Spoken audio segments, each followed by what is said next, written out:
మరి ఈరోజు ఆ దేవుడు పరిశుద్ధ గ్రంథంలో వ్రాయబడిన కొందరు అల్పమైన దాసుల గురించి మీ ముందు ఉంచుతాను. వారు అల్పమైన దాసులే, కానీ వారి గురించి స్వల్ప వచనాలు చెప్పబడ్డాయి. కానీ వారు చేసిన పనులు భీకరమైన పనులు, సాహసోపేతమైన పనులు. అది సంఘానికి ఎంతో నేర్చుకోవాల్సిన అవసరమైన పాఠములు. తనలో తాను దండిగా కలిగినటువంటి ఒక గొప్ప పాఠ్యాంశాలుగా ఉన్నవారు వీరు. మరి ఏమిటి ఆ లేఖన భాగం? అసలు ఎవరి గురించి వాక్యం చెప్పబడుతుంది? ఆది కాండము, అబ్రహాము యొక్క కాపరులు 14వ అధ్యాయం 14వ వచనాన్ని చదవగా చిత్తగించినట్లయితే, అబ్రహాము ఇంటిలో పుట్టిన కొందరు పనివారు గురించిన లేఖన భాగం, దైవావేశము గల లేఖన భాగం మనకు దేవునికి వాక్యం గ్రంథస్థం చేస్తూ ఉంది. ఎందుకు వారి గురించి అంత పర్టికులర్గా చెప్పాడంటే, అక్కడ మనం గమనించవలసిన పాఠం కొద్ది గొప్పగా చాలా ఉంది. ఏమిటట? ఆది కాండము 14వ అధ్యాయము 14వ వచనంలో ఎడ్డింగ్ ఎట్టండి ఒకసారి, అబ్రహాము యొక్క దాసులు. ఎడ్డింగ్ ఎట్టండి ఒకసారి, అబ్రహాము యొక్క ది సర్వెంట్స్ ఆఫ్ అబ్రహాం. ఈరోజు అబ్రహాము గారి యొక్క దాసులు నేటి సంఘానికి నేర్పించవలసిన పాఠం, నేటి సంఘానికి నేర్పిస్తున్న పాఠం దేవుని కృపలో ముందుంచాలి అని ఆశిస్తూ ఉన్నాను.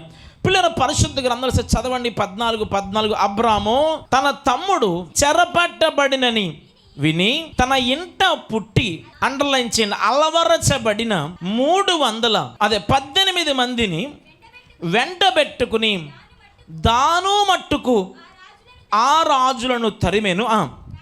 రాత్రి వేళ అతడును అతని దాసులను వానికి ఎదురుగా మొనలు తీర్చి వాని కొట్టి దమస్కునకు ఎడమ తట్టునున్న హోబా మట్టుకు తరివి ఆస్తి యావత్తు తిరిగి తెచ్చి తన తమ్ముడైన లోతును, అతని ఆస్తిని, స్త్రీలను, ప్రజలను తిరిగి తీసుకుని వచ్చాను. దయచేసి మీరు తలపైకెత్తాలి. ఇదండి అబ్రహాము గురించినటువంటి విషయాలు మాత్రమే కాదు, అబ్రహాముకున్న ఉపపత్నుల గురించి మాత్రమే కాదు, అబ్రాము చేసుకున్న థర్డ్ మ్యారేజ్ గురించి మాత్రమే కాదు, అబ్రాము కలిగినటువంటి ఆస్తిపాస్తులు, ఆ దీంట్లో జగడాలు, నాట్ ఈవెన్ ఇది మాత్రమే కాదు, చివరికి అబ్రహాము యొక్క పనివారి గురించి కూడా వాక్యంలో ఉంది. ఒకరోజు లోతు గారు ఆ పక్కన సొదొమలో ఉన్నాడు కదా, ఆ సొదొమ మీద పొరుగు దేశపు రాజులు దండెత్తి సమస్తమును దోచుకుని వెళ్ళిపోయారు. ఎవరిని దోచుకెళ్ళిపోయారు? లోతును మాత్రమే కాదు, లోతు యొక్క ఆస్తిని దోచుకెళ్ళిపోయారు. అంతటితో వారు ఆగలేదు, లోతు యొక్క స్త్రీలను కూడా దోచుకుని పోయారు.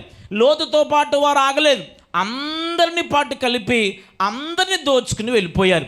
అప్పుడు ఈ విషయాన్ని అబ్రహాము గారు విన్నారు. అరే, నా తమ్ముడు ఎక్కడో దూరంగా ఉన్నాడని చెప్పి, అయినా వాళ్ళు పెద్ద రాజులు, 4-5 కలిపి వచ్చేసారు, మనమేం యుద్ధం చేస్తాంలే అని అనుకోలేదు. ఎంతమంది యుద్ధం చేశారు? 14వ అధ్యాయం 1వ వచనం చూడండి. షీనారు రాజైన, ఆది కాండము 14:1, షీనారు రాజైన నెంబర్ 1 ఎడ్డింగ్ ఎట్టిన అమ్రాపేలు, ఎల్లాసరు రాజైన, రెండో పేరు ఆర్యోకు, 3 ఏలాము రాజైన కదెర్లాయామోరు, గోయీల రాజైన తిదాలు అనువారు. మొత్తం ఎన్ని రాజ్యాలు ఉన్నాయి అక్కడ? లెక్కెట్టండి ఒకసారి. Number 1 Amraphel, number 2 Arioch, number 3 Chedorlaomer, number 3 Tidal. తలపైకెత్తండి. 4 రాజ్యాలు కలిసి, 4 కలిసి ఈ చిన్న పట్టణమైన ఈ సొదొమ మీద దండెడితే, అబ్రహాము దగ్గర లింగం అంటే ఎంతమంది ఉన్నారు? 318 మంది. ఎందుకన్నా పనికొత్తారు వీళ్ళు? పెద్ద పెద్ద రాజును జయించడానికి వీళ్ళతో ఎవడన్నా యుద్ధానికి వెళ్తాడా? వెళ్ళడు కదా. సింహంతో యుద్ధానికి వెళ్తే, సింహంతో మన మీదకి వస్తుంది అనుకోండి, ఎవడన్నా గన్నట్టుకి వెళ్తాడా, కర్రట్టుకి వెళ్తాడా? గూటి బిల్ల ఆడతాకి వెళ్ళినప్పుడు, ఇదిగో కర్రట్టుకి వెళ్తున్నాను దా, కర్ర చూసేది భయపడుతుందా? మనిషిని చూసే భయపడదు, ఆంబోతుని చూసే భయపడదు, ఎవరిని చూసినా భయపడదు అది. అలాంటి సింహం లాంటి 4 రాజులకి ఇతను ఎక్కడికి వెళ్తున్నాడు? తనకున్న కొద్దిపాటి సైన్యముతో యుద్ధం ఆడుతున్నాడు. అసలు యుద్ధములో వీరును ఉపయోగించడానికి వీరుకున్న ఆ గొప్ప క్వాలిటీస్ ఏంటి?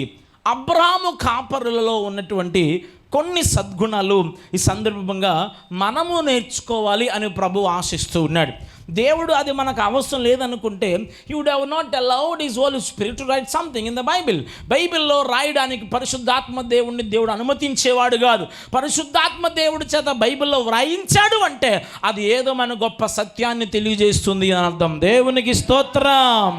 వీరికండి ఒక అధ్యాయం అంతా ఉంది. నేను కొంచెం ముందు తీసుకెళ్తాను మిమ్మల్ని. ఒక అధ్యాయం అంతా వీరి గురించి వ్రాయబడి వారి ఇంట్రడక్షన్ ఎలాగుంది, ఏ గుణాలు ఉన్నాయని వీరు నలుగురు రాజును జయించారో ఈరోజు ముందు చాలా ఆశపడుతూ, ఒకవేళ ఇక్కడ కూర్చున్న మీ జీవితంలో ఎలాంటి రాజులు అన్యాయముగా నీ మీద జగడమాడుతున్నారు కదా, నిర్నిమిత్తముగా నీ మీద ఎదురు తిరిగిన భార్య, నిర్నిమిత్తముగా నిన్ను మోసం చేస్తున్న భర్త, నీవు ఎక్కడా తక్కువ చేయలేదు, ప్రేమలో తక్కువ చేయలేదు, అతనికి నీ శరీరం ఇవ్వడంలో తక్కువ చేయలేదు, మీ అమ్మ అతనికి తక్కువ చేయలేదు, మీ నాన్నగారు ఇవ్వాల్సిన దానికంటే బాగానే ఇచ్చాడు, మీ తమ్ముడోళ్ళు ఎప్పుడు అతనికి అన్యాయం చేయలేదు, కానీ అతగాడు మాత్రం నిన్ను మోసం చేసి వేరొక దాని వైపు కొలకడానికి వెళ్ళిపోతున్నాడు. ఒకవేళ నువ్వు ఏ మాట అనుకున్నా వారే నీ వైపు విషపు చూపు చూపుతున్నారు. దావీదు జీవితంలో కూడా ఏం అన్యాయము చేయలేదండి, ఏ మోసము చేయలేదండి. దావీదు సౌలుకి అలుపు చేశాడండి, కానీ బైబిల్ ఉంది, నాట నుండి దావీదు మీద సౌలు విషపు చూపు నిలిపాను. ఈరోజు మనలో చాలామంది మీద విషపు చూపులు పెరిగిపోయాయి. మనలో మనమంటే గిట్టని వారు చాలామంది పెరిగిపోయారు. మనం ఎదుగుతున్న బిడ్డలను చూసి, మనం కట్టుకుంటున్నటువంటి వస్త్రాలను చూసి, మనం తింటున్న తిండిని చూసి, చివరికి మనం సెల్ఫీ అప్లోడ్ చేస్తే అందులో నవ్వుతున్న దాన్ని చూసి చాలా వచ్చేసింది బడాయ్ అంటూ మనుషులు లేనిపోని విషయాలతో మన క్యారెక్టర్ని బయట చేస్తూ, మనకున్నటువంటి దాన్ని తక్కువ చేస్తూ మాట్లాడుతూ నీ మీద నలుదిక్కుల రాజ్యం పడిపోతుందా? నలుదిక్కుల సత్తులు పడిపోతున్నారా? నిమిత్తముగా ఏ పాపము చేయకుండా భాషాను వృషభము వలె అదే ఫాలింగ్ అపాన్ నీ మీద పడుతున్నారా? అయితే నీ జీవితంలో అబ్రహాము కాపరులకున్న కొన్ని గుణాలు మనకున్నప్పుడు మనము కూడా వారిని జయించేవానముగా మనందరం ఉంటాం. దేవునికి స్తోత్రం, హల్లెలూయా. ఈ ఉపవాస కూడికలు దేనికో చెప్పనా? ఏదో ఖాళీ సంఘానికి ప్రెసిడెంట్లుగా ఉన్నామని కాదు. ఈ ఉపవాస కూడికలు దేనికో చెప్పనా? అందరూ పెట్టుకుంటున్నారు, మనము పెట్టుకుందామని కాదు. ఈ ఉపవాస కొడుకులు దేనికో చెప్పనా? ఇంటికి 1000 రూపాయలు అట్టండి, పెద్ద పెద్ద పాటగాలు అడుతున్న డబ్బులు ఇవ్వాలి అని చెప్పి పాస్టర్ గారు డబ్బులు ఇవ్వకుండా పాస్టర్ మీ సొంత సేవకుడు మీరు ఇచ్చిన డబ్బులతో జోబి నింపుకుందాం అని అనుకుంటున్నారా? దేవుని యొక్క వాక్య ప్రకారంగా ఒక సేవకుడు సభలు ఏర్పాటు చేసినప్పుడు, ఒక విశ్వాసి ఒకవేళ సేవకుడు సభలు ఏర్పాటు చేసిన సక్సెస్ అవ్వలేదనుకో, రాలేదనుకోండి, పెట్టిన సేవకుడు నష్టపోడు, పెట్టిన సేవకుడు ఓడిపోడు. సేవకుడు సభలు పెట్టిన తర్వాత కూడా, భారం కలిగిన తర్వాత కూడా ఆ భారాన్ని అర్థం చేసుకోకుండా ఏ ఒక్క పూట మిస్ అయినా నష్టపోయేది రాని వారే నష్టపోతారు తప్ప సేవకునికి ఎప్పుడు నష్టము కాదు. నీవు స్తుతించకపోతే రాళ్ల చేత కూడా దేవుడు తనకు మహిమ తెచ్చుకొనగలడు. హల్లెలూయా. నీవు ఇవ్వకపోతే కాకోలము ద్వారా మాంసమును రొట్టెను తీసుకురాగలడు. God is a God of providing of all things. దేవుడు సమస్తమును సమకూర్చేటువంటి వాడు. ఇప్పుడు వీరికి విజయాన్ని సమకూర్చడం దేవుడు ముందున్నటువంటి ఒక టాస్క్. దీనికి దేవుడు ఎవరిని వాడుకున్నాడంటే, ముందుగానే అమరాపేలు, వీళ్ళ పేరు అమరాపేలు, ఆర్యోకు, కద్దర్లేయమోరు, తెద్దాలు లాంటి రాజుల్ని దేవుడు కూడా బరిలోకి దింపుంటే ఇది పెద్ద విషయం కాకపోను. ఎందుకని? కయ్యానికన్నా వియ్యానికన్నా ఏ ఉండాలి? సమబుద్ధి ఉండాలి.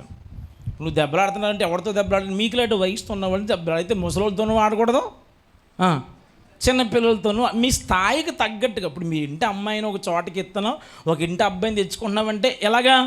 సమబుద్ధి చూస్తారు, కులంలో చూస్తారు, మీ ఆస్తుల్లో చూస్తారు, ఇళ్లలో చూస్తారు, చివరికి బాత్రూంలో కూడా చూస్తారు, అన్నిటిని చూస్తారు. అంటే మా బాత్రూమ్ ఎలాగుంది, పిల్ల మరి బాత్రూము ఎలాగుండాలంటే అని అది కూడా చూసే తల్లులు చాలామంది ఉన్నారు. అంటే మనం అన్నిటిని ఏం చేస్తాం?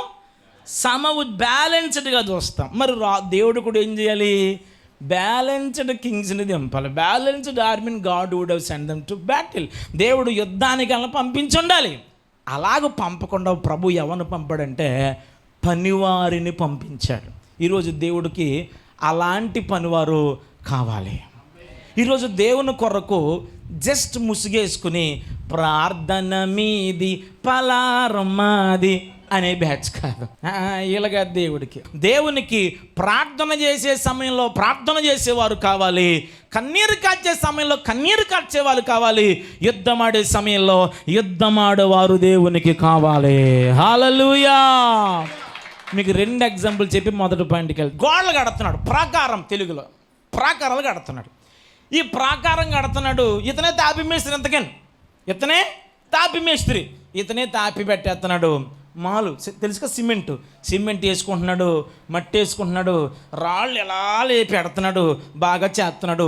ఇలాగెళ్ళి అలాగొచ్చేటప్పటికి మరి అక్కడ వెనక తిరిగి చేస్తాడు కదా, ఈలోగట్టు సన్బల్లెట్టు చెప్పండి ఒకసారి. అక్కడ యుద్ధం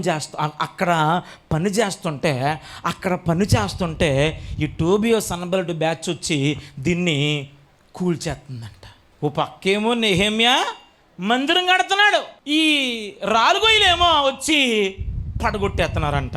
అప్పుడు నెహెమ్యా ఏం చేశాడు చెప్పనా, ఇదిగో నేను కడుతున్నాను, మీరు వెళ్ళి యుద్ధం ఆడండి అనలేదు.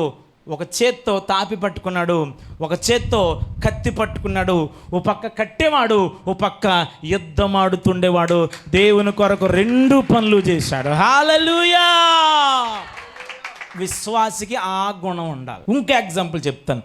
షమ్మ, ఇలాగే వాక్యం చెప్తున్నాను. షమ్మ అంటే మనిషి అండి అందావిడ. ఇంకా నాకు కళ్ళు చూపు తప్ప నోట్లో మాట్లాడిపోయింది అలాగా అని కాసేపు అని వాటర్ అప్పుడు చెప్పాను. మనిషి అంట, పెద్ద మనిషి. షమ్మ ఎవరండి అంటే అలసందలు తెలుసా, బొబ్బరు. ఈ షమ్మ ఒప్పుతున్నా అలసందల చేను కోస్తున్నప్పుడు అప్పుడు దాకా రాలేదట. ఫిలిస్తీన్లు సరిగ్గా అదే సమయానికి వచ్చి అలసందల కోతను దోచుకుంటే ఒక్కడే నిలబడ్డాడు. ఏ కొడవలితో అయితే అలసందలను కోస్తున్నాడో దాన్ని పక్కన పెట్టి కత్తి తీసుకుని ఫిలిస్తీన్లతో యుద్ధమాడాడట. దేవునికి స్తోత్రం. నెహెమ్యా షమ్మాలో ఉన్న కామనైజ్డ్ పాయింట్ ఏంటంటే వీరు పని చేయగలరు, వీరు పోరాటము కూడా చేయగలరు, వీరు ప్రార్థన చేయగలరు, దేవుని కొరకు నడుము కట్టుకోగలరు, వీరు నడుము వంచగలరు, దేవుని కోసం అవసరమైతే చేతిని కూడా ఎత్తేవారు. కానీ నేటి సంఘాల్లో ఉన్న జాడ్యం ఏంటంటే, మాకెందుకండి వెళ్తున్నాం కుమ్ముకున్నాం వెళ్ళిపోతున్నాం, మాకెందుకు అవన్నీ అని మొదలెడుతున్నారు. పోనీ ఏమైనాక జ్ఞానంగా ఉండరా అంటే కోడిగుడ్డుకి ఈకల పీకడం మాత్రం బాగా నేర్చుకున్నారు, పొలలెడతాం బాగా నేర్చుకున్నారు. వాళ్ళకి వీళ్ళకి పొలలెడతాం, ఈ సమాజానికి ఆ సమాజానికి పొలలెడతాం, ఆడికి వీడికి చూసుకోవడం, ఈ గొడవలు ఎక్కువైపోయినాయి. కానీ యుద్ధం ఆడమంటే పాతాళముతో, యుద్ధం ఆడమంటే పాపముతో, యుద్ధం ఆడమంటే మన కంటికి కనబడిన వాటితో, కంటికి కనబడే తోటి మనుషులతో కాదు. దేవునికి స్తోత్రం. అబ్రహాము కాపరులు వారు మల్టీ టాస్కింగ్ పీపుల్, అనేక కార్యకలాపాలు చేయగలరు, వారు ఇంట్లో పని చేయగలరు, బలిపీఠములు కట్టగలరు, గుడారాలు కూడా వారు వేయగలరు. ఇంకా మీకు విషయం చెప్పన, అబ్రహాము దినములలో అబ్రహాము బావులు తవ్వించడంట. అంటే వారు ఏం చేసేవారు, బావులు కూడా అంత జ్ఞానం ఉన్నవారు. అట్ ద సేమ్ టైం వారు యుద్ధం ఆడడానికి కూడా తెగువ కలిగిన వారు. ఈ యుద్ధం ఆడడానికి వచ్చిన వీరి జీవితంలో కొన్ని లక్షణాలు ఉన్నాయి. ఈరోజు మనము కూడా అలాంటి యుద్ధము చేసే కృప ప్రభు మనకు అందరికీ దయచేయునుగాక. అలాగని కోడలు అత్తగారి మీద రెచ్చిపోయారుగా, కచ్చబోసేసుకుని పళ్ళు పటపటా కొరుకుతూ అని కొరికేసి ఆడపడుచుల మీద ఇటుపక్కల మీద వెళ్ళిపోయారు గాక. నేను చెప్తున్న యుద్ధం అలాంటి యుద్ధం కాదు, కంటికి కనబడని ఆత్మ సంబంధమైన పోరాటాన్ని మనము నేర్చుకునే వారము ఉండాలి. పాపముతో నిత్యము పోరాడే అనుభవం కలిగిన వారుగా ఉండాలి. శోధనతో నిత్యము పోరాడే అనుభవాన్ని మనము కలిగిన వారమై ఉండాలి. దేవునికి స్తోత్రం. ఇంతకీ అబ్రహాము కాపరులకున్న, యుద్ధమాడే అబ్రహాము కాపరులకున్న ఆ గుణాలు ఏంటి చూపిస్తాను. మొట్టమొదటిగా అమ్మ సహోదరి చదివారు కదా, ఆదికాండము 14వ అధ్యాయము 14వ వచనం అలా చదవండి. అబ్రాము తన తమ్ముడు చెరపట్టబడినని విని ఇంట పుట్టి, చాలు ఇంట పుట్టి, ఒకసారి ఆగండి. ఎంతమంది ఉన్నారు ఇక్కడ? 318 మంది. అమ్మా ఇప్పుడన్నా ఒక CSE computer science and engineering complete చేసిన తర్వాత క్యాంపస్లో కనుక నువ్వు జాబ్ కొడితే ఒక ప్యాకేజ్ రిలీజ్ చేస్తాడు. ఈ ప్యాకేజ్ ఇచ్చిన తర్వాత నేరుగా పట్టుకుని నిన్ను సీఈఓగా చేయడు. ఏం చేస్తాడంటే నీకు ప్రొబేషన్ పీరియడ్ అని పెడతాడు. ప్రొబేషన్ పీరియడ్ అంటే పరీక్షా కాలం. ఈ సంవత్సరం అంతా నువ్వేం చేయాలి? టైంకి వచ్చావా లేదా, మేనేజరు టీం లీడ్ ఇచ్చిన ప్రాజెక్ట్ కరెక్ట్గా చేసావా లేదా అని అంత ఏం చేస్తాడు, మనకి ట్రైనింగ్ ఇస్తాడు. ఎలాగలగా ట్రైనింగ్ ఇస్తాడు. ఈ ట్రైనింగ్ ఇచ్చినప్పుడు అందులో మెలకువలు నేర్చుకోవాలి.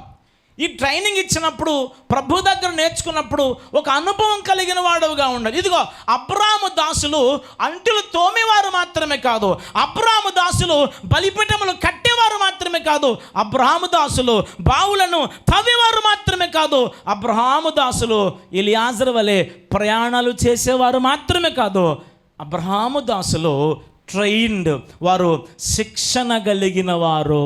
దేవునికి స్తోత్రం. అమ్మ, ఈరోజు మనకున్న అలవరచబడిన జీవితం ఏంటి? నీకేం అలవాటు చెప్పనా? ఫోన్లో బ్యాలెన్స్ లేదు, మీరు ట్రై చేస్తున్న నెంబరు ఫోన్ తీసుకోవడానికి అర్హత లేదని చెప్పింది అనుకో, అది తెలిసినా మళ్ళీ ఏదో ఆశకొల్ది ట్రై చేస్తాం. ఎందుకని? ఫోను అలవాటు పడిపోయింది. ఈ మధ్యన కొత్తగా బాత్రూమ్కి వెళ్ళినప్పుడు కూడా మనుషులు వాటర్ పట్టుకెళ్తలేదంట. మరి ఏం పట్టుకెళ్తున్నారు?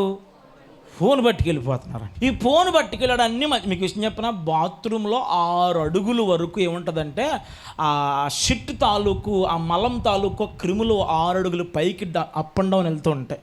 మీరు అక్కడే గంటలు కూర్చున్నదండి. బెడ్రూమ్ అయ్యేటే ఏమన్నానే ఎరా, ఎంత దారుణం అంటే అక్కడ కూర్చుని వాక్యాలు టైప్ చేస్తాడు ఒకడు. మా ఇంటికి ఒకడు వచ్చి పొట్టుగా తంతుండి నాకు వాక్యాలు పెడుతున్నాడు. ఇంతకని వాక్యం పెట్టాడు, ఈ వాక్యం పెట్టిన పెద్ద మనిషి ఏడంటే బాత్రూంలో ఉన్నాడు. ఎందుకని ఇటు బాత్రూంలో ఉండి ఏం పెట్టాడు? హాయ్ బాబు, దేవుని ఎక్కడి దాకా తీసుకెళ్ళిపోరేలో అలవాటు అయిపోయింది మనకి. లెగిసి లెగ్గానే గ్యాస్ బిల్ల గుర్తురాదు మనకి, షుగర్ బిల్ల గుర్తురాదు మనకి, బీపీ బిల్ల అస్సలు గుర్తురాదు, టీ మొత్తానికి గుర్తురాదు. పోనీ పాసి గుమ్మం ఉంది, పక్క ఆవిడ తుడిచేస్తుంది, పొద్దున్న లేచాడుకు మన ఇల్లు శుభ్రంగా ఉండాలి, ఇదేది గుర్తురాదు. వేడి టీ తాగేద్దాం అన్నది కూడా గుర్తురాదు. మరి ఏం గుర్తుంది చెప్పనా? ఫోన్ దబి కొట్టేసుకుని ఫోన్ దొరికిన తర్వాత ఎందుకని ఎక్కడ రాత్రి ఎక్కడో పెట్టేసావో, మీ అమ్మ అందులో చూసేసిందో, ఏం చూడకుండా చూసేసిందో, ఏ పాస్వర్డ్ దొరికేసిందో, ఎక్కడ మా ఆవిడకి దొరికేసానో నీ బాధ, ఎక్కడ నేను దాచుకున్న ఫోన్ మా ఆయనకి దొరికేసానో, మా నాన్న దొరికేసానో అని నీ బాధ. ఎవడ రాజకీయాలు ఆడలే ఇక్కడ, వాడుక భాషలు చెప్పండి, ఎవడ బాగోతలు ఆడి, ఎవడ సీక్రెట్లు ఆడి, ఎవడ పాస్వర్డ్లు ఆడి ఈరోజు మాట్లాడకిస్తున్న వాళ్ళరా, నీకున్న అలవాటు ఏమిటి? అమ్మా, ఈరోజు నువ్వు అలవాటు పడాల్సింది ఏంటో చెప్పనా? వాక్యానికి, ప్రార్థనకి, దేవుని దగ్గర సమరానికి, పెనుగులాడే అనుభవానికి.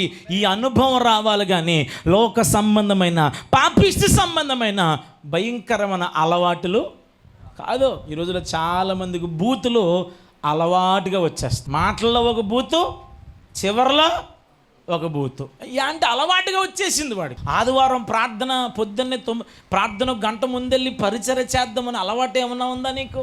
లోపల కూర్చున్నాక ఏగా నిలబడుతున్నాడు, రాజుగారు వచ్చాడు, ఏమీ చెప్పలే రాజుకి, టపా టపా టపా టపా అన్నీ ఆల్ టైంలు అలా అలవరచబడ్డాడు మనోడు. అతనికి చెప్పక్కర్లే, అయ్యగారు డ్రెస్ ఇప్పరు దానికి మడతెట్టు, అయ్యగారు నువ్వు నాకు చెప్పక్కర్లే, వచ్చారు స్నానం చేస్తారు నీళ్ళు పెట్టి, చెప్పక్కర్లేదు.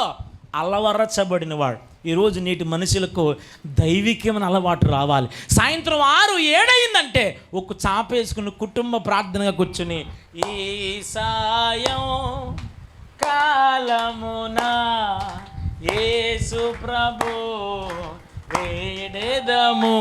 కుటుంబ ప్రార్థన ఓ అలవాటుగా మారాలి. ఇంకెక్కడ అలవాటు? పొళ్ళు గవ్వలాగా రాలిపోని, షుగర్ వచ్చేసింది, ఫిగర్గా అత్త పోయింది, 4 ఎకరాలు ఎగిరిపోయింది, సవరం ఒకటి ఎట్టేసావా, ఎలాగ ఒంటరి మహిళ పింఛన్ వస్తుంది, నీ కొడుకు ఇచ్చినా ఇవ్వకపోయినా బిల్లలు తెచ్చేసుకుంటున్నావా, ఏదో మన వాళ్ళు ఇంత అన్నం పెడుతుంది, ఫుల్గా తినేసేసి అని లెగిసి ఆ టీవీ ఎట్టుకుని, ఇది తమరు అలవాటు.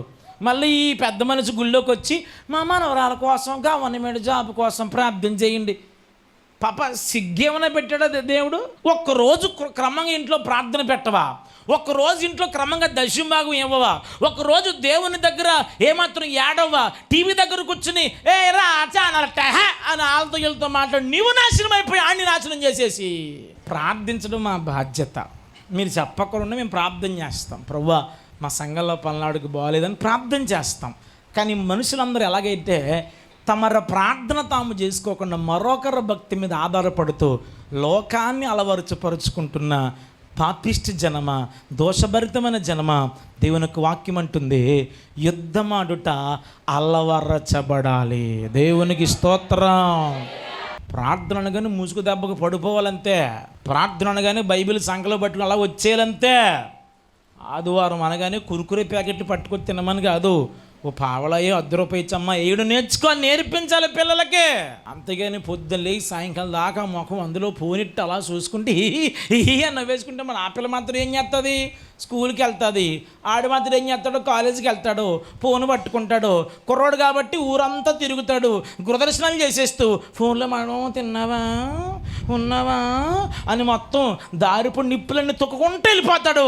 ఆ ఆడపిల్ల ఏమో డాబా మీదకి వెళ్ళి మమ్మీ ప్రైవేట్ క్లాస్ అని ఈవిడ పులిహోర ఈవిడ కలిపేస్తాడు. ఎందుకు తయారయ్యారా ఇలాగంటే ఏం లేదు, దైవికమైన అలవాటు లేదు.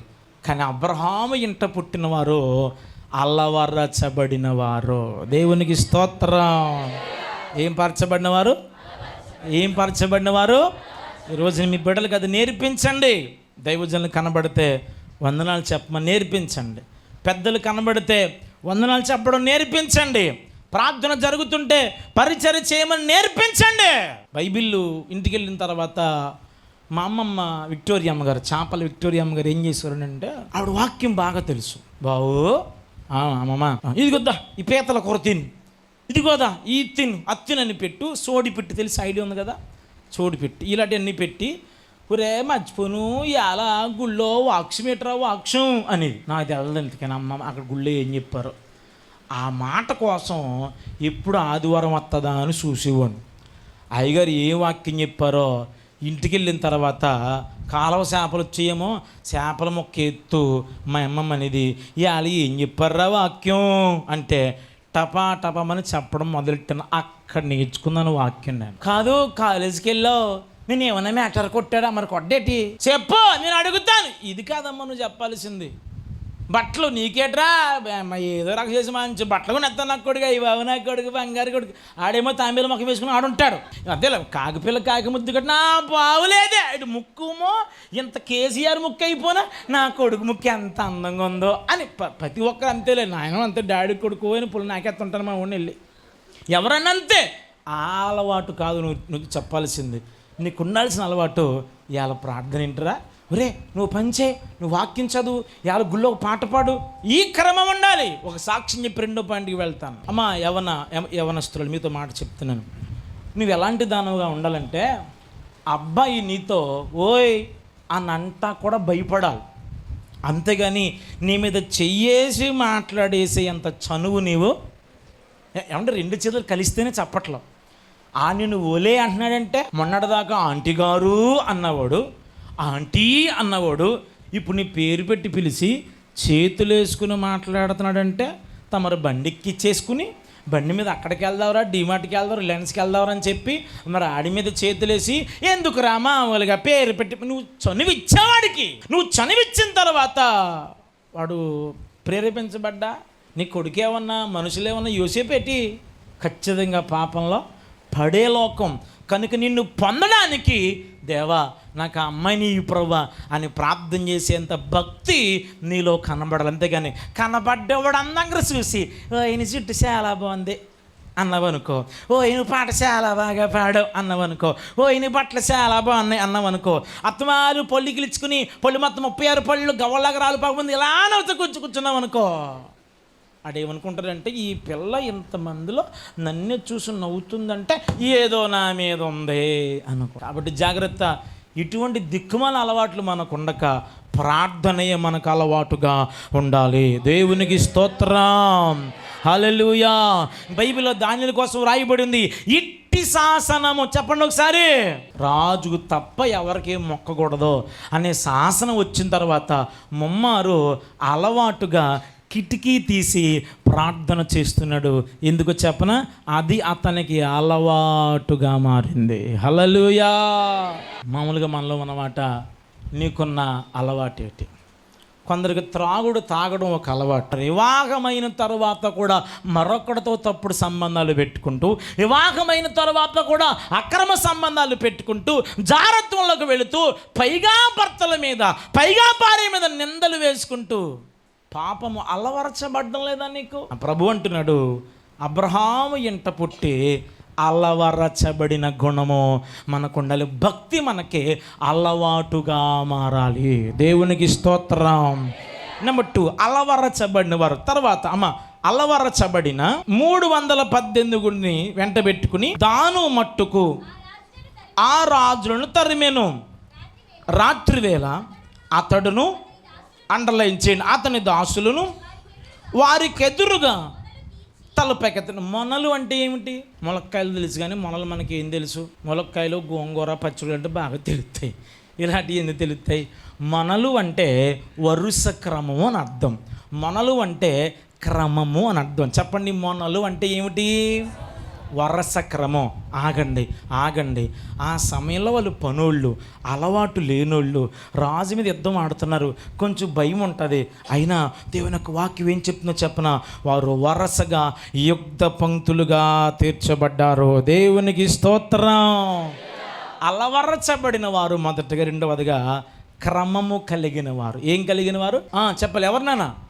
అబ్రహాము దాసులు ఏం కలిగిన వారట? క్రమము కలిగిన వారు.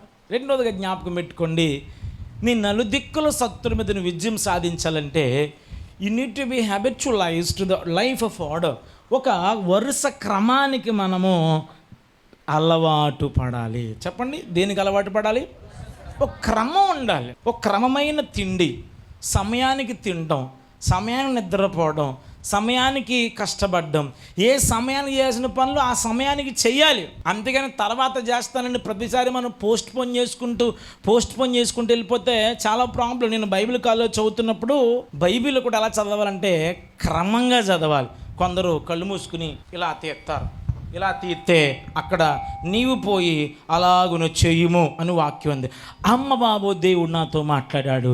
ఇవాళ నా బాయ్ ఫ్రెండ్తో సినిమాకి వెళ్దాం అనుకున్నాను, ఓయో రూమ్కి వెళ్దాం అనుకున్నాను, దేవుడు కూడా వెళ్ళమన్నాడు అని వెళ్ళిపోయే పెద్ద మనిషి కూడా చాలామంది లేకపోలేదు.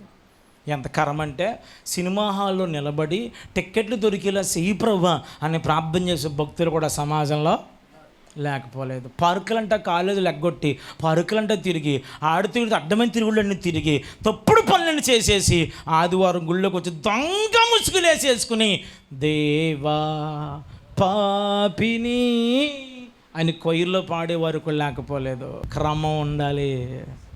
ఏంటి ఆ క్రమం? పరిశుద్ధ గ్రంథంలో మీకు ఎగ్జాంపుల్ చూపిస్తాను. 1వ రాజుల గ్రంథము. Let me show you small example. 18వ అధ్యాయము 32వ వచనం. ఆ రాళ్ల చేత కట్టెలను క్రమముగా పేర్చి తలపైకెత్తాను. అమ్మ, మీరు పొయ్యిలు వాడేవారు కదా, పొయ్యిలో క్రమంగా స్కేల్ బద్ద తీసుకుని ఇది ఎక్కడ పెట్టాలి, ఇది ఎక్కడ పెట్టాలని పెడతామా? మామూలుగా పెట్టేస్తామా? ఇంకా పెట్టేస్తాం. ఇప్పుడు కట్టెలను బలిపీఠం మీద ఏమైపోతున్నాయి? కాలిపోతున్నాయి. కాలిపోయేటువంటి కట్టెలను కూడా భక్తుడు ఏం చేశాడు? క్రమముగా పెట్టాడు.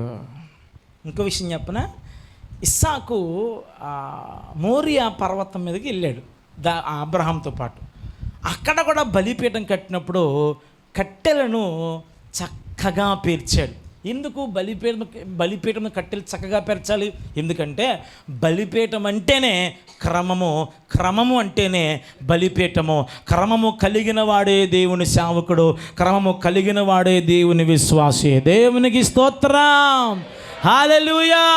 క్రమము లేకుండా జీవిస్తే అది ఏమాత్రం ఆశీర్వాదము? ఇలాగే సభలు పెట్టాడు దేవుడు. 3 రోజులు సభలు పెట్టాడు. ఆదివారం మొదలెట్టి సోమవారం, మంగళవారం, బుధవారం వెళ్ళిపోతుంది. పేదరు గారు వచ్చారు, ప్రభు వాళ్ళకి షుగర్లు బీపీలు అని పంపించే ప్రభా. అయ్యో పాపం షుగర్ బీపీలు కదరా, మరి మనమే పెడదాం భోజనం. ఊరుకో ప్రభా, మేము మీతో మాడిపోయి ఉన్నాం నాయన, మాకెక్కడి ప్రభా. ఓ పని చేయి, మనం మోకాళ్ళు వేసి కన్నీరు కాచి రొట్టెల కోసం ప్రార్థన చేద్దాం. దేవుడు నాకు వచ్చిన బలం ఎలాంటిదో చెప్పనా, ఈ మంత్రాలు ఎలాంటివి చెప్పనా, నేను రాళ్ళని పట్టుకుంటే రొట్టెలుగా మారిపోతాయి అని అనలే. ప్రభు అంటాడు, వారిని పంక్తులుగా కూర్చోబెట్టండి. పంక్తులంటే వరసగా క్రమముగా కూర్చోబెట్టండి. ఎందుకంటే అద్భుతం పొందే ముందు, ఆశీర్వాదం పొందే ముందు, నీ కుటుంబం కట్టబడ్డానికి ముందు, నీ సంఘము కట్టబడడానికి ముందు దేవుడు మన జీవితంలో క్రమమును ఇష్టపడే దేవుడు. దేవునికి స్తోత్రం. వ్యభిచారము చేయి వాళ్ళారా పోండి అనలే, దొంగతనము చేయి వాళ్ళారా పోండి అనలేదు. అక్రమము చేయువ. అక్రమం అంటే క్రమము కానిదేదో అది అక్రమమైంది. ఈరోజు నా జీవితంలో ఆ క్రమమైన అలవాటు మనకు ఉండాలి. క్రమముగా మందిరానికి రావడం, క్రమముగా మోకరించడం, వచ్చి కుదురుగా కూర్చోవడం, వచ్చి వర్తమానం వినడం, వచ్చి రాసుకోవడం, ప్రభు మనకిచ్చిన దాంట్లో అది 100 కావచ్చు 10 కావచ్చు, క్రమముగా దశంభాగం తీయడం, క్రమముగా మోకరించడం, ఇది ఒక లైఫ్ స్టైల్గా మనకు అలవాటు పడినప్పుడు దేవునికి వాక్యం అంటుంది, ఆ క్రమము కలిగిన అబ్రహాము సేవకులు ఏం చేశారు? యుద్ధమును జయించారు. రెండవ సంగతి, మొదటగా ఏం చెప్పాను తల్లి? అలవరచబడినవారు. నెంబర్ 2, క్రమము కలిగిన వాడు. మూడవదిగా వారు ఏమి కలిగిన వారు? చూద్దాం ఒకసారి. అది 14వ అధ్యాయము 24వ వచనం చదువుకుందాం. అయితే అంటే ఎవరు? ఈ దాసులు, మన 318 మంది కుర్రోళ్ళు, ఈ పడుచువారు భుజించినది తప్ప నాతో కూడా వచ్చిన ఆనేరు, ఎస్కోలు, మమ్రే అనువారికి ఏ భాగములు రావలెనో ఆయా భాగములు మాత్రము వాడిని తీసుకొనిమ్మని సొదొమ రాజుతో చెప్పాను. చూడండి, వారు గెలిచేశారు. 318 మంది ఎందుకని గెలిచారు? అలవర్చబడిన అలవాటు ఉంది, తర్వాత అది క్రమం ఉంది. దాన్ని బట్టి they own the battle, they own the match. వారు మ్యాచ్ గెలిచేశారు. గెలిచిన తర్వాత ఆయన వచ్చి అంటాడు, ఆయన వచ్చి ఏమంటారంటే చూద్దాం ఒకసారి 20వ వచనం చదువుకుందాం. నీ శత్రువులను నీ చేతికి అప్పగించిన సర్వోన్నతుడగు దేవుడు స్తుతింపబడును గాక. తర్వాత అప్పుడు అతడు అన్నిటిలో ఇతనికి 10వ వంతు ఇచ్చెను. సొదొమ రాజు మనుషులు నాకు ఇచ్చి ఆస్తి నీవే తీసుకొనమని. మరి గెలిచినోడిదే కదా, మరి దున్నినోడిదే కదా భూమి, కష్టపడ్డవాడే కదా బూటి అంటే దోపుడు సొమ్ము. కాబట్టి మనుషులు నాకు ఇచ్చేవయ్యా, వీళ్ళు కష్టపడతారు, ట్యాక్స్లు కడతారు, నేను బాగుపడతాను. ఈ 4 రాజ్యాలను ఆస్తి మాత్రం నువ్వే తీసుకో అని సొదొమ రాజు అబ్రహాముకి ఓ బంపర్ ఆఫర్ ఇచ్చాడు. చాలా థ్యాంక్స్ అండి అని తీసుకున్నాడా? చూడండి ఏం చేశాడు అక్కడ. తీసుకోకుండా ఏమంటున్నాడు? 22, అబ్రాము నేనే అబ్రామును ధనవంతునిగా చేసితునని నీవు చెప్పకుండానట్లు ఒక నూలు పోగైనను చెప్పుల వారైనను నీ వాటిలో ఏదైనాను తీసుకొననని ఆకాశమునకు భూమినికి దేవుడని యెహోవా ఎదుట ప్రమాణము చేశాడు. దేవునికి స్తోత్రం. అప్పుడు వీళ్ళందరూ ఏమని చెప్పనా, రెనోట్ దాకా వచ్చిందని అలా గెంటేశాడు ఓనర్ గారు. కాదు, నాకు నెలకు 10,000 పనులు చేస్తున్నాను, 10,000 ఏదో ఓటీ చేశాను, ఏదో రాజు ఆస్తి ఇస్తున్నాడు బాగుపడదాం అనుకుంటే రాసేసాడు ఈ పెద్ద మనిషి. వాళ్ళందరూ ఏమైపోవాలి? ఫీల్ అయిపోయి మన గెహాజీ గారిలాగా ఈ బహుమానం కొరకు ఏం చేయాలి? పరిగెట్టాలి. వీళ్ళు పరిగెట్టకుండా యుద్ధం చేశారు, కష్టపడ్డారు, రిస్క్ చేశారు, కానీ ప్రతిఫలం ఆశించని సేవకులు. దేవునికి స్తోత్రం కలుగునుగాక. రాయండి, 3వ మాట రాయండి. అబ్రహాము సేవకులు కష్టపడ్డారు, యుద్ధం చేశారు, జీవితాన్ని పణంగా పెట్టారు, కానీ but they will never covet anything from the king of Sodomite. సొదొమ రాజు నుంచి తాను ఏది ఈ లెక్కనే గెహాజీ గారి కంటే చాలా మంచోళ్ళు. గెహాజీ అయితే చెప్పాలి, గెహాజీ అయితే పరిగెట్టేశాడు. చిలక్క చెప్పని తీసుకోవయ్యా బాబా అని. వద్దని అడిగి ఇప్పుడు పంపించాడు అయ్యగారు తీసుకో అంటే, ఒకరేమో బహుమాన వైపు పరిగెట్టిన దాసుడు, వీళ్ళు మాత్రం అబ్రహాము వెనకాలే ఉన్నారు. అయ్యగారు ఆ షర్ట్ చాలా బాగుంది, ఆ షర్ట్ తీసుకుని వద్దు, ఆ గుర్ర ఎంత బాగుందో వద్దు, అది ఎలా ఉంటుందంటే ఆ మెల్లోని హారం ఉంది కదా అడిగి ఇస్తానండి, అది తీసుకుంటా, వద్దు ప్రతిఫలం ఆశించలేదు. మనలో కొందరు సభలకు ఏం చేస్తారంటే కొంచెం కష్టపడతారు. లాస్ట్లో అయ్యగారు వెంకయ్య అమ్మగారికి వందనాలు, సువార్త అమ్మగారికి వందనాలు, సంపూర్ణ అమ్మగారికి వందనాలు, రాకడ గారికి వందనాలు, ఆవిడకు వందనాలు అని చెప్పి పొరపాటు నీ పేరు మర్చిపోయారు. ఇంకా బతకలెత్తవా బిల్లే నువ్వు? ఎలాగైనా అని పాటర్ గారికి ఎవరంత అవరం లేదు, కళ్ళు కనపడతలేదు, అంత పని చేశాను. ఏం చేసావమ్మా?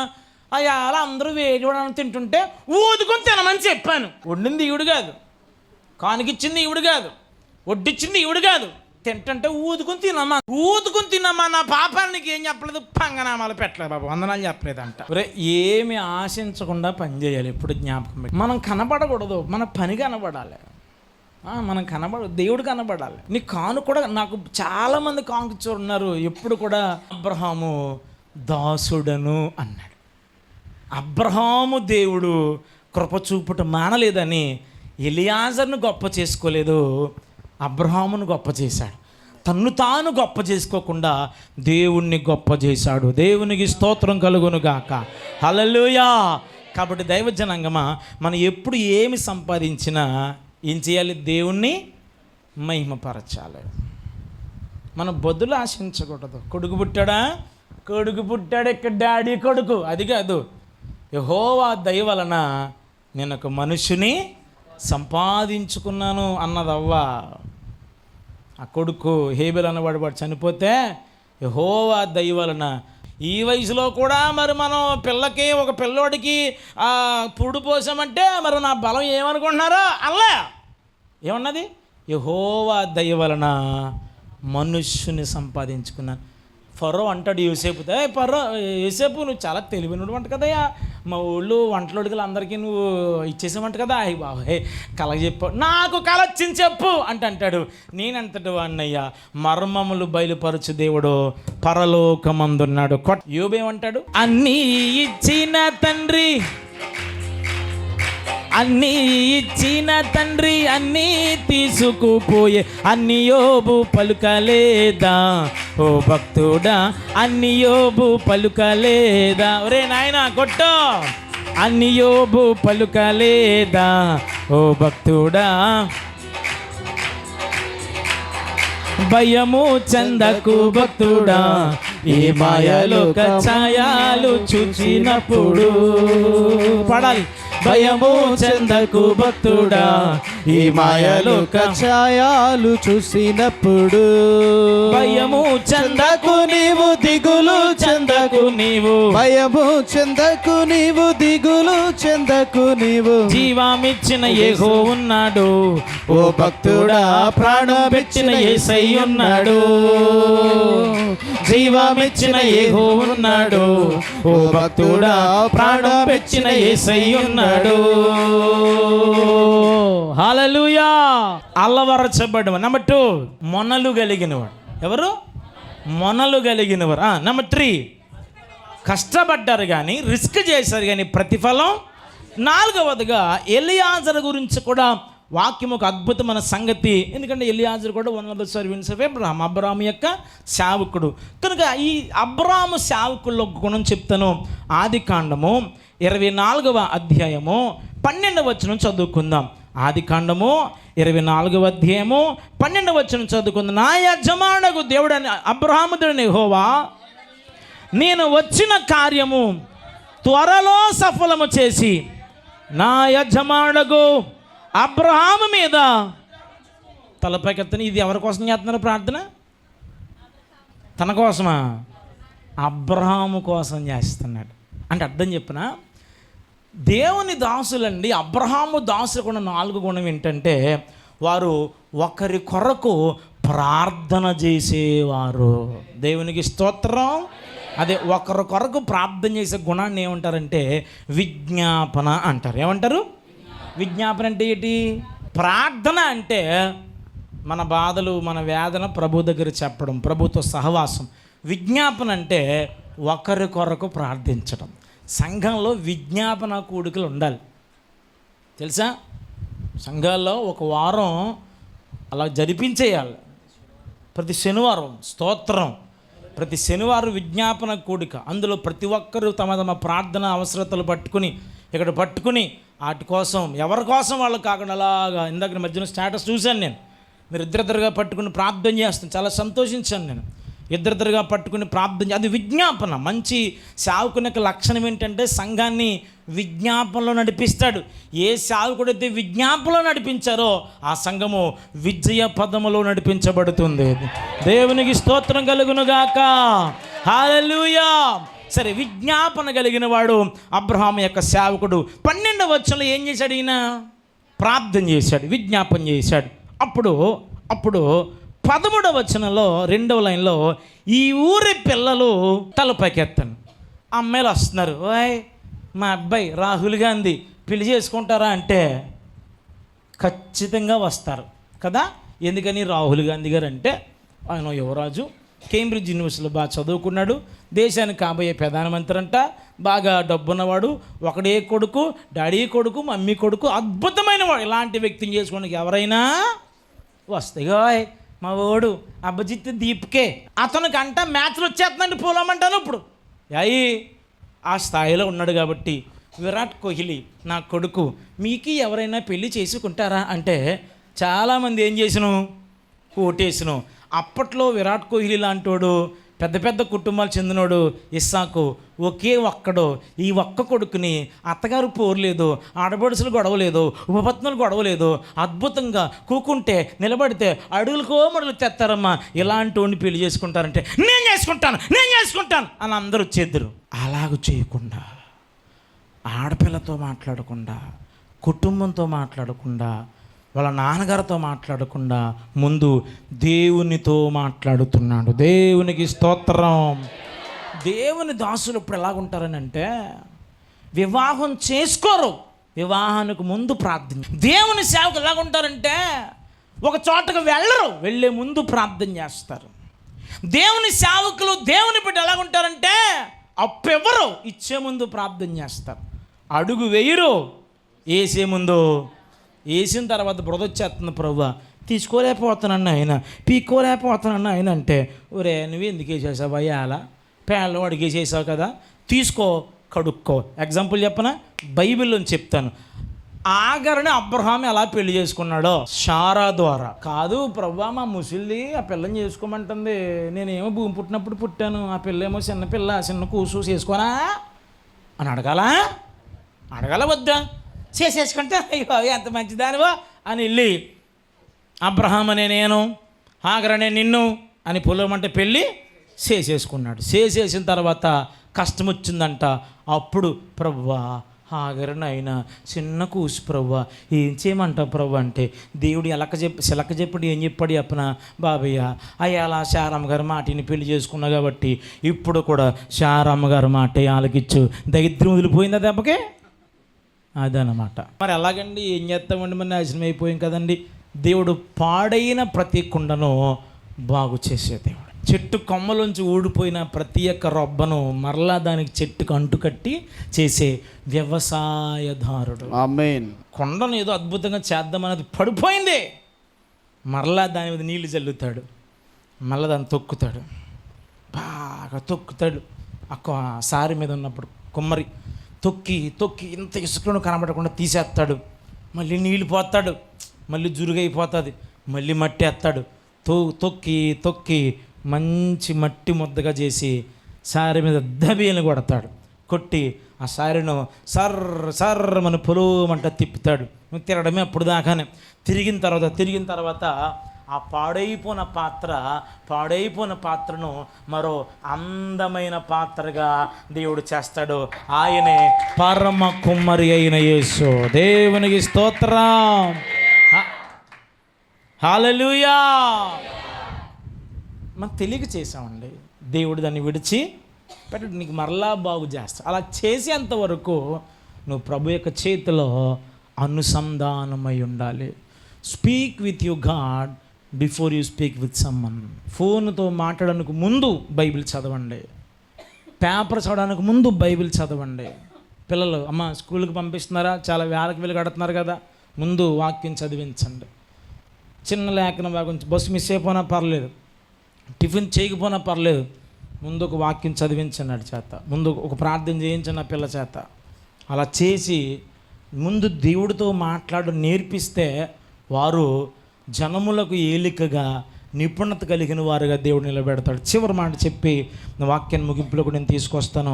ఇతనిలో మరో శ్రేష్టమైన గుణం ఉందండి. చూడండి, ఆదికాండము 24వ అధ్యాయంలో 26వ వచనం చదువుకుందాం. ఆ మనుష్యుడు తన తల వంచి మ్రొక్కి అబ్రహామును, నా యజమానుని దేవుడని యెహోవా స్తుతింపబడునుగా. ఆయన యజమానికి తన కృపను తన సత్యమును చూపుట మానలేదు. నేను త్రోవలో నుండగానే యెహోవా నా యజమాని బంధువుల ఇంటికి తలపైకెత్తాను. ఒకసారి అయ్యగారండి మీరు ఎవరితో డీల్ చేస్తున్నారు? ఎలియాజర్ అండి, ఇక్కడ వెళ్ళామంటే పని చేసుకొచ్చేస్తామంతే అని క్రెడిట్ తాను తీసుకొస్తలే. నువ్వు నడిపించావు ప్రభువా, నువ్వు కృప చూపించావు ప్రభువా అని దేవుని నడిపింపును కలిగిన వాడు అబ్రహాము యొక్క దాసుడు. దేవునికి స్తోత్రం కలుగునుగాక. చివరగా ఎన్నో మాట ఇది? 6వ మాట. మొదటి మాట ఏమిటి? అలవర్చబడ్డా. రెండో మాట క్రమము, అది ఏంటి? వాడుక భాషలో ఏంటి? మొనలు తీర్చడం. మూడో మాట కష్టపడ్డాడు కానీ ఫలితం. 4వదిగా విజ్ఞాపన చేశాడు. అందులోనే మరో మాట చెప్పాను, ఏంటది? విజ్ఞాపనే ఒకరి కోసం ఒకరు ప్రార్థన చేయడం. మరి ఇదేమిటి అంటే ముందుగా దేవుడితో మాట్లాడాడు. ఆ పిల్లతో మాట్లాడలే, బంధువులతో మాట్లాడా. ముందు ఎవరితో మాట్లాడాడు? దేవునితో మాట్లాడిన తర్వాత అప్పుడు ఆ అమ్మాయితోనూ వాళ్ళందరితోనూ మాట్లాడు. అది 6వ మాట. ఇప్పుడు 7వ మాట ఏమిటండి అంటే తను దేవునికి నడిపింపును. అయ్యా నువ్వు నడిపించావయ్యా. బైబిల్లో మోషే అన్న ఒకసారి ఇజ్రాయేల్ ప్రజలు ఐగుప్తుని విడిచిపెట్టి వెళ్ళిపోతున్నారు. వాళ్ళందరూ ఏమేమి పట్టుకెళ్తున్నారు? వాళ్ళు చెప్పాలి. ఇజ్రాయేల్ ప్రజలు ఐగుప్తు వెళ్ళిపోతే ఏం పట్టుకెళ్ళారు? బంగారం. Very good. ఇంకే చెప్పండి. బంగారమేనా? తమ ఆస్తి అంతా పట్టుకెళ్ళిపోయారు. ఇంకా పిండి పట్టుకెళ్ళిపోయి, తెలుసా? అందరూనేమో పిండి పట్టుకెళ్తున్నారు, అందరూనేమో బంగారం పట్టుకెళ్తున్నారు, అందరూనేమో ఆస్తిపాస్తులు పట్టుకెళ్తున్నారు. మోషే మాత్రం నీ సన్నిధి నాతో కూడా రాని ఎడల నేను వెళ్ళను అని అందరూ బంగారం అడిగితే, అందరూ ఆస్తిపాస్తులు, పశువులు, వెండి నగలు, నట్ర అడిగితే, అందరూ పిండి అడిగితే మోషే మాత్రం దేవుని సన్నిధిని అడిగాడు. దేవునికి స్తోత్రం. అమ్మ ఇప్పుడు జ్ఞాపకం పెట్టుకుంటారా? మనం నిత్యము దేవుని సన్నిధిలో ఉండాలి, దేవుని సన్నిధిలో ఉండాలి. అలాగ ఉన్నప్పుడు మన అబ్రహాము దాసులు 4 రాజులకు వ్యతిరేకంగా వెళ్ళారు. వారు విజయాన్ని సాధించారు. ఒకవేళ ఇక్కడ కూర్చుని నీ కుటుంబంలో ఓడిపోయావా? ఒక భర్తగా, ఒక భార్యగా, ఒక సేవకుడిగా, ఒక అమ్మగా, ఒక నాన్నగా, ఒక కొడుకు కూతురుగా ఓడిపోయావా? ఒక విశ్వాసగా ఓడిపోయావా? నా ప్రభు అంటున్నాడు, నువ్వెక్కడ ఓడిపోయావో అక్కడి నీకు విజయం అనుగ్రహించడానికి ఈ సభలు, ఎక్కడ ఓడిపోయావో అక్కడే విజయం సాధించడానికి నీకు 7 మాటలు, అది కలిగిన దానిలో ఉన్నప్పుడు 7 మెట్లను జీవితంలో ఆచరించినప్పుడు నువ్వు దీవించబడతావని తెలియజేస్తూ ఈ మాటలు ముగిస్తున్నాను. దేవుడు తన పరిశుద్ధ వాక్యం మన వెనుకల్లో బహుగా దీవించి ఆశీర్వదించునుగాక. మోకరించండి, ఒకసారి ప్రార్థన చేసుకుందాం. యేసయ్యా నీ ప్రేమెంతో బలమైనది, యేసయ్యా నీ కృపయంతో విలువైనది. ఈ మాట చెప్పండి మరలా. యేసయ్యా నీ వండర్ఫుల్, యేసయ్యా నీ కృపయంతో విలువైనది, నీ ప్రేమెంతో బలమైనది, నీ కృపయంతో విలువైనది. పరిశుద్ధము నమ్మదగిన మా తండ్రి, మీ నామానికి స్తోత్రాలు. మీరు ఇచ్చిన ఈ మంచి కృపను బట్టి నీ వందనాలు, స్తుతులు, స్తోత్రాలు చెల్లిస్తున్నాం. ప్రియ రమేష్ గారిని బట్టి, వారి కుటుంబాన్ని బట్టి, వారి సహోదరి, వారి యొక్క కుటుంబాలు, అలాగే వారి తల్లిగారు, తండ్రి గారు, వారి కుటుంబాన్ని అంతటిని బట్టి ప్రార్థిస్తున్నాం. వారిని దీవించండి, ప్రతి లోటు పూడ్చండి. రక్షణాధారమైన బావులు నీళ్లు చేదుకొనుచు నీతిమంతుల గుడారంలో రక్షణ గుర్చిన ఉత్సాహ సునాదాలు వినపడి కృపణ దయచేయండి. కుటుంబాన్ని అంతటిని దీవించండి. చక్కని పరిచర్య చేసిన తమ్ముడు రాజుగారిని, వారి కుటుంబాన్ని దీవించండి. చక్కని సంగీత పరిచర్య చేసిన తమ్ముడులను దీవించండి. ఆ ప్రాంతాల బిడ్డలు వాడుకొనండి. సభలు నీకు నామానికి మహిమకరంగా జరిగించమని యేసు నామమున వేడుకుంటున్నాను పరమ తండ్రి. ఆమేన్. ఆమేన్.